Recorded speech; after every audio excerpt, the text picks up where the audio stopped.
On passe maintenant au premier sujet, Togo, les tensions préélectorales. Le Parlement de la CEDEAO se prononce. Le Parlement de la CEDEAO s'est réuni sur plusieurs sujets, dont le Togo et, in fine, contrairement à l'annonce de beaucoup de personnes, le Parlement n'a pris aucune résolution, position ou décision concernant le Togo. Justin Nani, est-ce que ça veut dire que les parlementaires de la CEDEAO ne sont pas plus préoccupés par la situation actuelle et la trouvent plutôt normale? Non, je ne fais pas l'analyse de cette façon-là. Parce que je dis que toute institution est régie par une loi, une règle. Donc je pense qu'aujourd'hui, tel que les choses évoluent, c'est la conférence des chefs d'État et de gouvernement et qui ont pris ces chefs d'État qui ont pris sur eux la responsabilité de donner ou de prendre une feuille de route donc, au niveau du Togo pour la soumettre aux acteurs en but de sortie de crise. Maintenant, si cette feuille de route n'est pas respectée, avec les conséquences de tout ce qu'on a connu depuis le week-end dernier jusqu'au jour d'aujourd'hui, je pense qu'il revient en premier lieu donc, à ces chefs d'État-là qui sont retrouvés, et surtout qu'il y a des chefs d'État qui sont des facilitateurs dans le dossier togolais.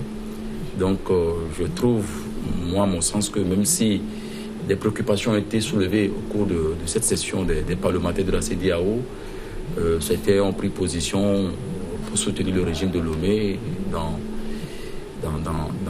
son registre donc, de violence que nous connaissons. Certains ont pris position pour contester, pour dénoncer, et craignant le pire peut-être dans les jours à venir, demandant ce que les chefs d'État puissent quand même prendre une position vis-à-vis de ce qui se passe. Je pense qu'ils ne peuvent plus aller au-delà de ça. Donc j'ai cru, lui quelque part, qu'ils ont pris également la décision d'envoyer une mission au Togo pour s'enquérir de la nouvelle et tout. Maintenant, la responsabilité aujourd'hui, première, ça revient à ces chefs d'État. Parce que vous n'êtes pas sans savoir que la crise est née et que ça ne date pas d'aujourd'hui. À un moment donné, c'est le chef de l'État togolais qui a pris sur lui la responsabilité d'aller voir ses pairs donc pour s'inviter dans le débat. Donc tout ce qu'on a connu, on a demandé à ce qu'il y ait une résolution de la crise, mais malheureusement, ce que nous connaissons aujourd'hui ne sont pas de nature à aller dans le bon sens. Donc je n'ai pas de jugement spécial peut-être à faire par rapport à la position des parlementaires de la CEDEAO. Mais moi je dis qu'aujourd'hui, il revient à ces chefs d'État de la CEDEAO qui estiment ne pas être un syndicat de chefs d'État dans la communauté, mais c'est pas une communauté des peuples de tenir compte de la situation du Togo et de se prononcer clairement. Mais tu portes à croire aujourd'hui qu'il n'y aura pas de sommet extraordinaire sur le Togo et que la rencontre, c'est celle du 22 décembre, c'est celle qui est jusqu'à présent à l'ordre du jour. Il n'y en aura pas avant le 22. Bon, de toutes les façons, moi je pense que forcément les chefs d'État et de gouvernement de la CEDEAO n'ont pas besoin de se réunir avant de prendre une décision sur ce qui se passe au Togo. Ils ne peuvent pas nier le fait qu'aujourd'hui, il n'y a pas une barbarie qui ne dit pas son nom. Ils ne peuvent pas nier qu'aujourd'hui, il n'y a pas des militaires qui tirent sur les gens. Ils ne peuvent pas nier qu'aujourd'hui, il n'y a pas des militaires qui sont un peu partout dans le pays, qui sortent, qui rentrent dans les maisons, qui bastonnent. Donc ce sont là des comportements inhumains. Maintenant, si tant est qu'ils ont dans l'intérêt de pouvoir aider le Togo, moi je pense qu'il faut vraiment jouer le franc jeu. Donc, prendre une position sur la situation du Togo, ne pas prendre une position... Je pense que vous connaissez ma position sur la CEDEAO. Moi, je l'ai dit, c'est ici, je l'ai dit. Moi, je ne donne pas de crédit à ces chefs d'État.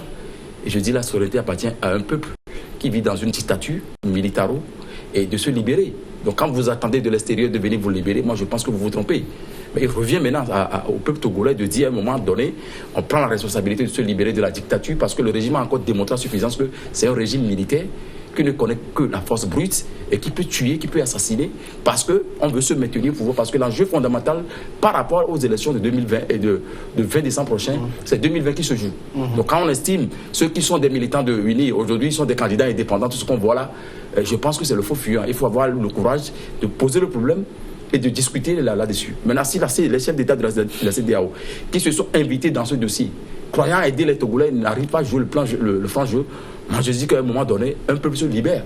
À un moment donné. Dominique, est-ce que, parce que beaucoup en attendaient plus du Parlement de la CEDEAO, elle a juste dit qu'il n'y a rien de décidé sur le Togo. Elle n'a pas fait preuve de courage?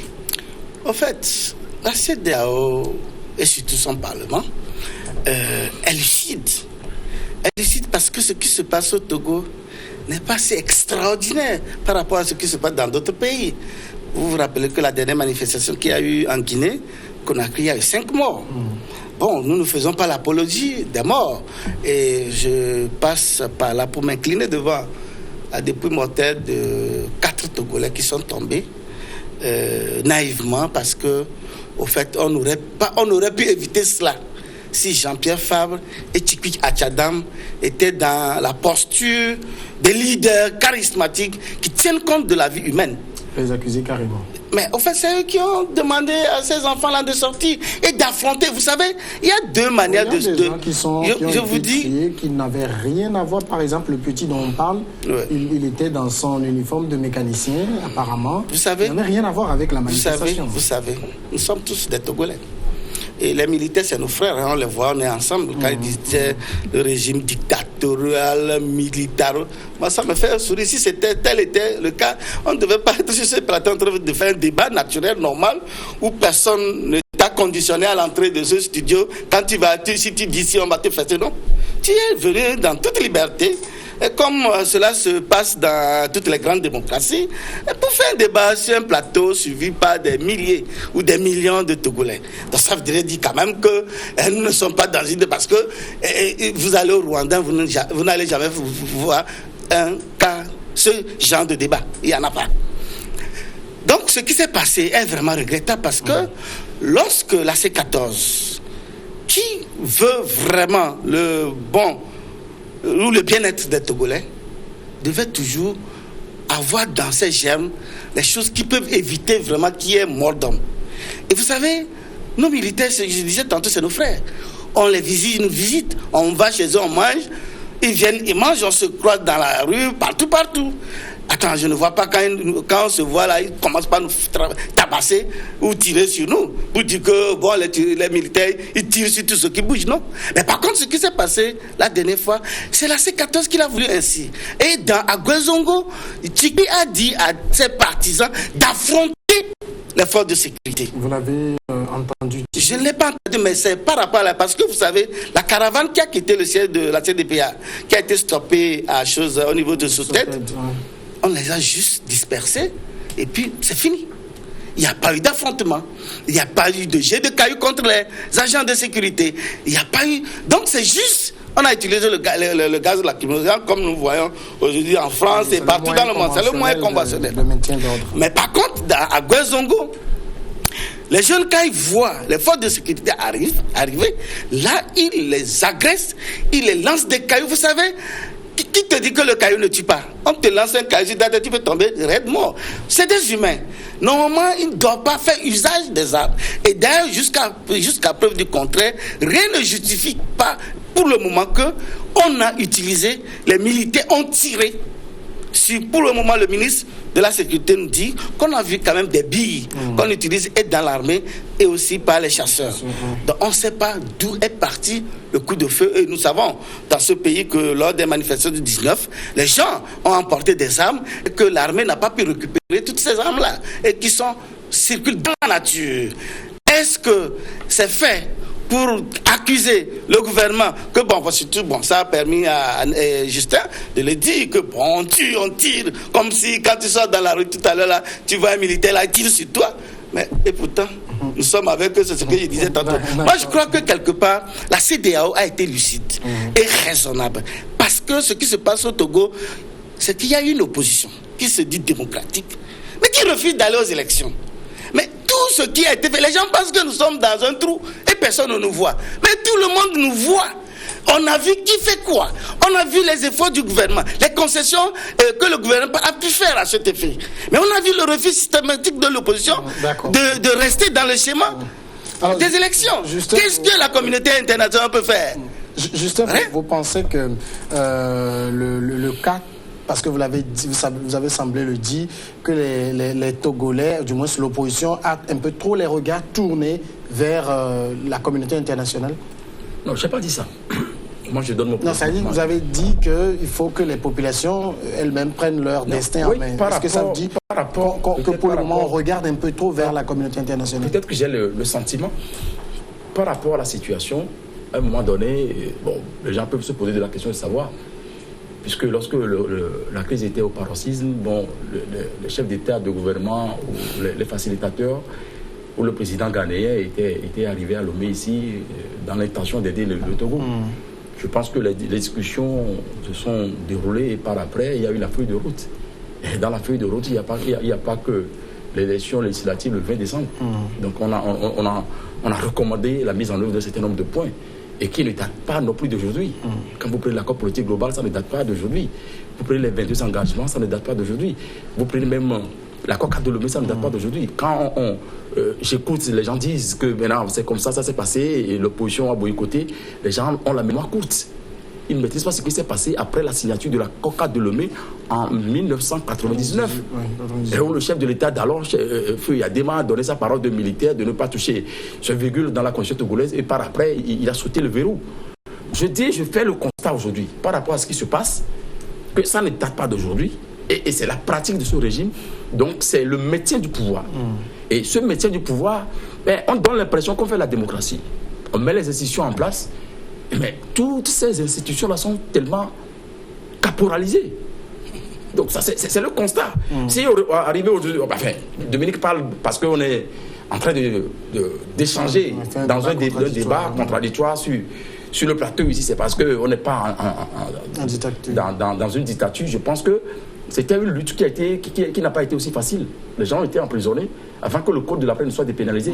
Et donc ça voudrait dire qu'à un moment donné, on donne l'impression d'aller mener les débats. On peut encore repénaliser. Et laissez-moi le temps de finir. Donc on peut continuer donc, à se battre, à ce que la liberté d'expression soit quand même une liberté totale. Ça, c'est un constat. Mais ce qui se passe aujourd'hui au Togo, donnez-moi un seul exemple. Dans un pays où les militants où les populations ont le désir de manifester. Et sur le terrain, on met les dispositifs, on met la gendarmerie, on met la police, même si par moment des codes d'élite de la gendarmerie sortent. Et qu'au même moment, c'est le chef d'état-major des forces armées dans ce pays-là, et qui sort, et qui contrôle, même quand vous voyez même la vidéo qui circule là, mais vous allez comprendre beaucoup de choses. En dehors de ce que le ministre de la Sécurité a dit, quand vous visualisez bien cette vidéo, en dehors du fait qu'on nous dit que c'est celui qui est derrière qui a sorti l'arme, c'est parce que c'est le subalterne. Mais je pense, je ne suis pas un corps habillé, je n'ai jamais embrassé cette carrière-là. Mais je fais également observer qu'avant que le subalterne ne sorte l'arme, et forcément c'est le supérieur qui donne. Ou bien, il y a tant d'éléments aujourd'hui, moi, qui me reconforme moi dans mes analyses, parce que ça ne date pas d'aujourd'hui. D'accord, ça ne date pas, parce qu'en 2005, vous voyez ce qui s'est passé. C'est la même pratique aujourd'hui. Quand on rentre dans les maisons, on bastonne les gens. Quand les gens dans la nuit, on bastonne les gens. Quand on incendie des boutiques, on fait tout ce qui sort de l'humain dans ce pays, parce que on veut aller à une élection législative. Et je vous fais observer tout à l'heure que l'enjeu qui se joue dans cette histoire-là, c'est 2020, on vise pour le maintien d'une seule personne, une seule famille au pouvoir pendant plus de 50 ans. Mais le problème du Togo, tout le monde le connaît. Posons le problème par terre et discutons là-dessus. Il ne faut pas faire le faux fuyant tout autour pour dire voilà, Tikwi a fait ceci, Jean-Pierre a fait ceci. Là n'est pas le débat. Jean-Pierre n'est pas au pouvoir aujourd'hui, Tikwi non plus n'est pas au pouvoir aujourd'hui. Mais le constat qui est là, il y a une famille qui est là qui ne veut pas céder. Mais la CEDEAO, parlons-en. La CEDEAO a envoyé un expert constitutionnaliste et qui a fait une proposition à l'endroit du gouvernement. Que le gouvernement en réalité parle sur la base de ce qui s'est passé dans la conclusion des recommandations en date du 23 septembre. Doit transformer en projet de loi et envoyer au niveau du Parlement. Mais on peut apporter des amendements. Mais si de facto on dit que ça ne passe pas parce que quelque part, la fameuse phrase de l'article 59 alinéa 2 qui dit en aucun cas il ne peut exercer plus de 2 mandats et qu'on a reformulé autrement pose problème. On va marquer la pause, Dominique, et on revient. Vous aurez la parole pour mieux vous répondre.